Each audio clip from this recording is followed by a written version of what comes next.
नमस्कार दोस्तों, सारथी क्लासेज के यूट्यूब चैनल में आपका स्वागत है। दोस्तों, आज के वीडियो में हम डिस्कस करने जा रहे हैं मंथली करंट अफेयर अक्टूबर की। दोस्तों, करंट अफेयर्स ऐसा सेक्शन है जो कि हर एग्जाम में इम्पॉर्टेंट होता है और इससे प्रायः लोगों को काफ़ी दिक्कतें होती है क्योंकि वे हमेशा करंट अफेयर की तैयारी करते नहीं और एग्जाम के टाइम पर वो जल्दी में वो पढ़ के जाते हैं और इससे प्रश्न छूट जाते हैं। तो दोस्तों, इस संबंध में हमारा ये प्रयास रहा है कि आप लोगों को हर महीने के करंट अफेयर को ऐसे इंटरैक्टिव वे में पेश किया जाए ताकि आपको इस वीडियो को देखने के बाद सब कुछ याद रहे और एग्जाम में किसी प्रकार की कोई मुश्किल ना हो। तो दोस्तों, वीडियो को अंत तक देखिएगा और लास्ट तक देखिएगा। और दोस्तों, एक रिक्वेस्ट और है, अगर वीडियो पसंद आए तो लाइक जरूर करिएगा, इससे हमारा मोटिवेशन बढ़ता है। तो आइए जल्दी से वीडियो शुरू करते हैं। इंटरनेट स्पीड फर्म उकला ने मोबाइल इंटरनेट स्पीड के ग्लोबल इंडेक्स में भारत को 131वें नंबर पर रखा है। यह नेपाल, श्रीलंका एवं पाकिस्तान से भी नीचे है। प्रथम स्थान पर दक्षिण कोरिया एवं दूसरे स्थान पर चीन है। भारत एवं अमेरिका के बीच 2+2 वार्ता 27 अक्टूबर को नई दिल्ली में आयोजित की गई। पर्यटन मंत्रालय ने 24 अक्टूबर 2020 को Bundi architectural heritage of forgotten Rajput capital शीर्षक से देखो अपना देश वेबिनार श्रृंखला का आयोजन किया, जो राजस्थान के बूंदी जिले पर केंद्रित थी। केंद्रीय गृह मंत्रालय ने हाल ही में जम्मू कश्मीर में भूमि संबंधित मामलों को नियंत्रित करने वाले नए नियम अधिसूचित किए हैं, जिसके माध्यम से अब कोई भी भारतीय नागरिक केंद्र शासित प्रदेश जम्मू कश्मीर में गैर कृषि भूमि खरीद सकता है। यह ध्यान रखने वाली बात है, गैर कृषि भूमि अब कोई भी खरीद सकता है। नेचर पत्रिका में प्रकाशित एक शोध पत्र के अनुसार वर्ष 1980 से 2016 के बीच नाइट्रस ऑक्साइड यानी N2O के मानव जनित उत्सर्जन में 30% की वृद्धि हुई है। केंद्रीय मंत्री डॉक्टर जितेंद्र सिंह ने घोषणा की है कि पुरुष सरकारी कर्मचारी भी अब बच्चों की देखभाल के लिए चाइल्ड केयर लीव ले सकते हैं। हाल ही में दक्षिण अमेरिकी देश चिली में तानाशाही युग के संविधान को बदलने और नए संविधान के निर्माण के लिए जनमत संग्रह कराया गया, जिसमें अधिकांश लोगों ने नए संविधान के निर्माण के पक्ष में मतदान किया। हाल ही में सरकार ने भारतीय रिजर्व बैंक द्वारा प्रारंभ ब्याज स्थगन घोषणा के परिचालन के संबंध में दिशा निर्देश जारी किए हैं। भारत और अंतर्राष्ट्रीय श्रम संगठन ILO के बीच 100 वर्षों के उपयोगी संबंधों के एक नए अध्याय को चिन्हित करते हुए भारत ने 35 वर्षों बाद अंतर्राष्ट्रीय श्रम संगठन के शासी निकाय की अध्यक्षता ग्रहण की है। 22 अक्टूबर 1947 को जम्मू कश्मीर पर पाकिस्तानी सेना समर्थित हमले और आम लोगों पर किए गए अत्याचार को प्रदर्शित करने के लिए केंद्र सरकार ने राष्ट्रीय राजधानी में एक संग्रहालय स्थापित करने का निर्णय लिया है। देश में पहली बार एक विशेष सेवा के रूप में 19 सीटर प्लेन लाया गया है, जिसे गुजरात में साबरमती रिवर फ्रंट और सरदार वल्लभ भाई पटेल की स्टैच्यू ऑफ यूनिटी के बीच उड़ानों में इस्तेमाल किया जाएगा। हाल ही में इजराइल और सूडान ने अमेरिका के वाशिंगटन ब्रॉकेट समझौते के तहत रिश्तों को सामान्य बनाने की दिशा में सहमति व्यक्त की है। आतंकवाद के प्रसार हेतु मुहैया कराए जाने वाले धन की निगरानी करने वाली अंतर्राष्ट्रीय संस्था financial action task force FATF ने पाकिस्तान को अगले वर्ष की फरवरी माह तक ग्रे लिस्ट में बरकरार रखने की घोषणा की है। स्विट्जरलैंड स्थित एक निजी इन्वेस्टमेंट बैंकिंग कंपनी द्वारा जारी रिपोर्ट के अनुसार महामारी और उसके कारण लागू लॉकडाउन के बावजूद जून 2020 के अंत में वयस्क भारतीयों की औसत संपत्ति में दिसंबर 2019 की तुलना में तकरीबन $120 यानी लगभग 8800 रुपए की बढ़ोतरी हुई है। श्रम एवं रोजगार राज्य मंत्री संतोष कुमार गंगवार ने हाल ही में वर्ष 2016 के आधार पर औद्योगिक श्रमिकों के लिए उपभोक्ता मूल्य सूचकांक की नई श्रृंखला जारी की है। हेल्थ इफेक्ट्स इंस्टीट्यूट HEI की report state of global air 2020 के अनुसार भारत में प्रतिवर्ष 1,16,000 से अधिक नवजात शिशु की मृत्यु वायु प्रदूषण के कारण हो जाती है। भारत सरकार को वर्ष 2020 में अप्रैल से अगस्त माह के दौरान 35.73 बिलियन अमेरिकी डॉलर का प्रत्यक्ष विदेशी निवेश यानी FDI प्राप्त हुआ है, जो किसी वित्तीय वर्ष में पहले 5 माह में प्राप्त प्रत्यक्ष विदेशी निवेश की उच्चतम मात्रा है।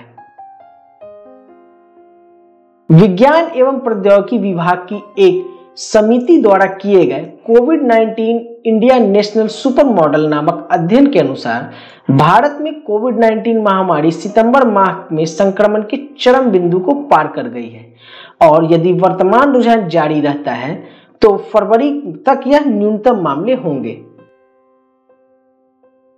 हाल ही में भारतीय प्राणी विज्ञान सर्वेक्षण यानी जूलॉजिकल सर्वे ऑफ इंडिया द्वारा भारत में स्किंक की प्रजातियों के वितरण पर स्किंक इन इंडिया नामक पुस्तक जारी की गई। हाल ही में संयुक्त राष्ट्र द्वारा जारी एक रिपोर्ट के अनुसार वर्तमान में विश्व में लगभग 29 मिलियन महिलाएं आधुनिक दास्ता यानी मॉडर्न स्लेवरी की शिकार हैं।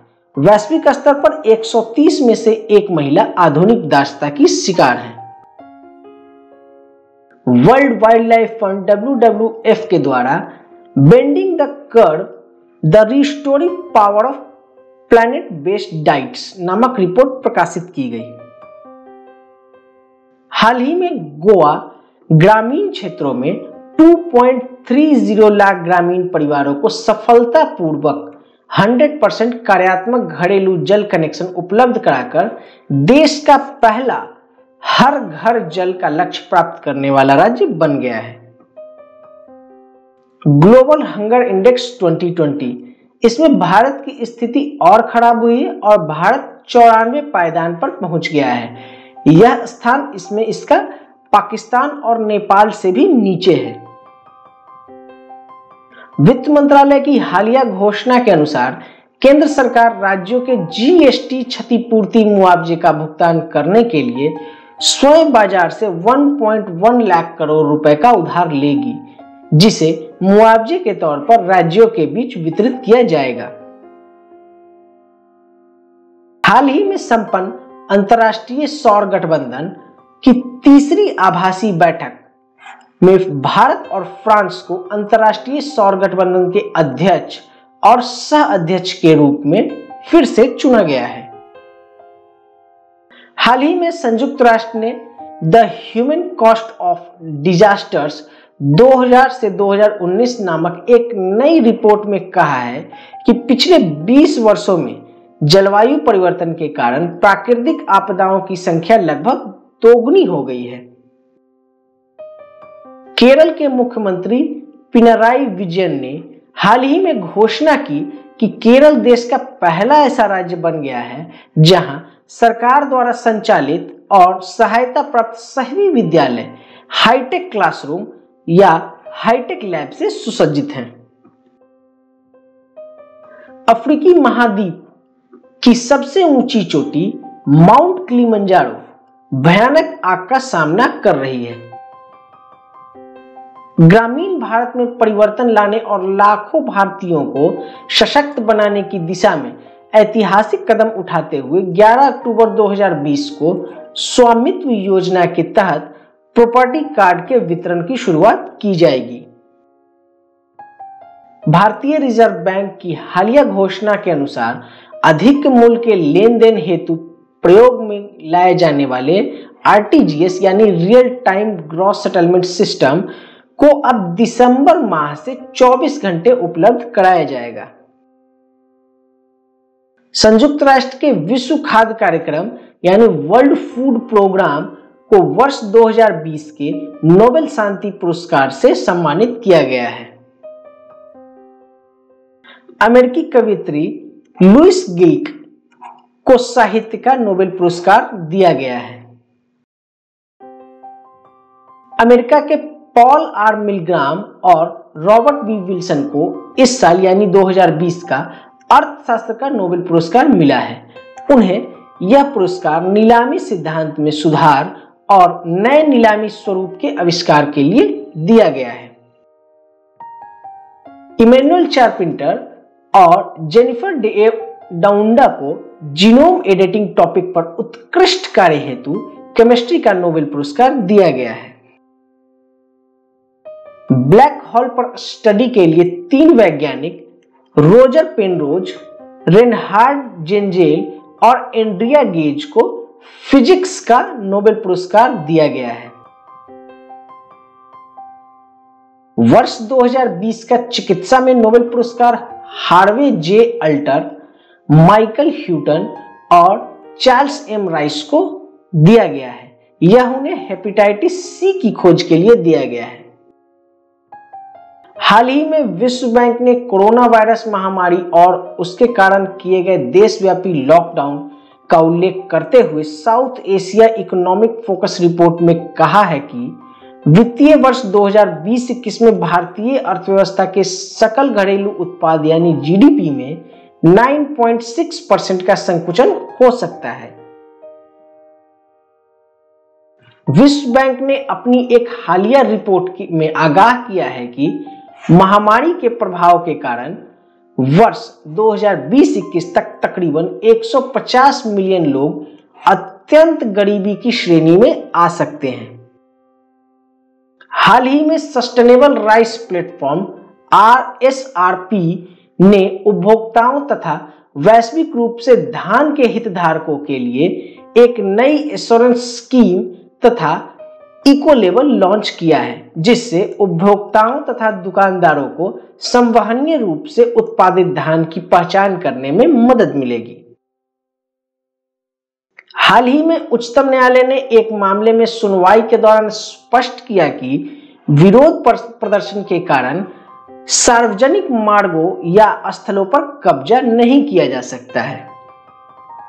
5 अक्टूबर को विश्व भर में विश्व पर्यावरण दिवस 2020 आयोजन किया गया, जिसका थीम सभी के लिए आवास, एक बेहतर शहरी भविष्य था। इस वर्ष इस दिवस की मेजबानी इंडोनेशिया के सुरबाया शहर द्वारा की गई। कृषि लागत और मूल्य आयोग CACP के रिपोर्ट के अनुसार देश में कुल 73.85 मिलियन टन अनाज भंडारित है, जिसमें से 24.7 मिलियन टन गेहूं और 49.15 मिलियन टन चावल है। यह रणनीतिक और संचालन आरक्षित मानदंड से 300% अधिक है। प्रधानमंत्री द्वारा हिमाचल प्रदेश के रोहतांग में 10,000 फीट की ऊंचाई पर बने दुनिया के सबसे लंबे सुरंग अटल टनल का उद्घाटन किया। अटल टनल दुनिया की सबसे लंबी राजमार्ग सुरंग है, जिसकी लंबाई 9.2 किलोमीटर है, जो कि मनाली को लाहौल स्पीति घाटी से जोड़ेगी। हाल ही में ऑक्सफैम इंटरनेशनल और स्टॉकहोम इन्वायरमेंटल इंस्टीट्यूट द्वारा जारी एक रिपोर्ट के अनुसार उत्सर्जन के मामले में विश्व के 1% सबसे अमीर लोग 50% सबसे गरीब लोग से अधिक उत्तरदायी हैं।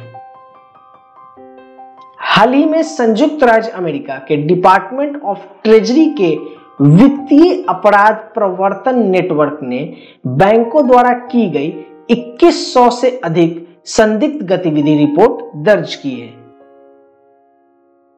हाल ही में दक्षिणी प्रशांत महासागर में अवस्थित फ्रांसीसी उपनिवेश न्यू कैलेडोनिया में हुए जनमत संग्रह में 53.25% लोगों ने फ्रांस से अलग न होने का समर्थन किया है। IICC Times Higher Education World University Ranking 2021 के शीर्ष 100 में एकमात्र भारतीय संस्थान है IISc।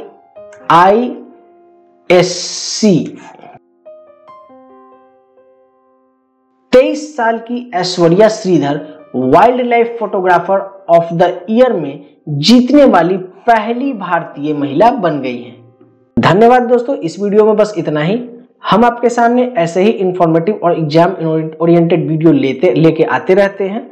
तो अगर आपको ये वीडियो अच्छा लगा हो तो इसे लाइक करिएगा, इसे शेयर करिएगा, और अगर आपने अभी तक हमारे चैनल को सब्सक्राइब नहीं किया है तो इसे जल्दी से सब्सक्राइब कर बेल आइकन दबा लें, ताकि हमारे द्वारा लाए गए एग्जाम ओरिएंटेड और इंफॉर्मेटिव वीडियो का नोटिफिकेशन आपको मिलता रहे। धन्यवाद।